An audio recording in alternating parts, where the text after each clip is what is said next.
Hello, welcome to my channel An Easy Step to English Grammar. The use of should have, would have, and might have.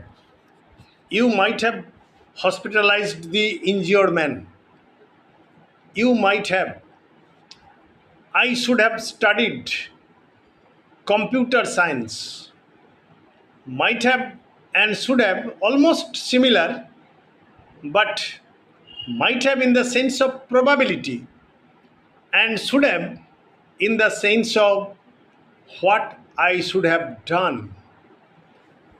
And they would have participated in the function.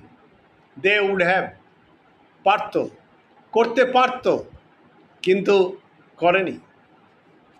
I might have done my own work. আমি আমার নিজের কাজ নিজেই করতে পারতাম। Thanking all of you. Goodbye.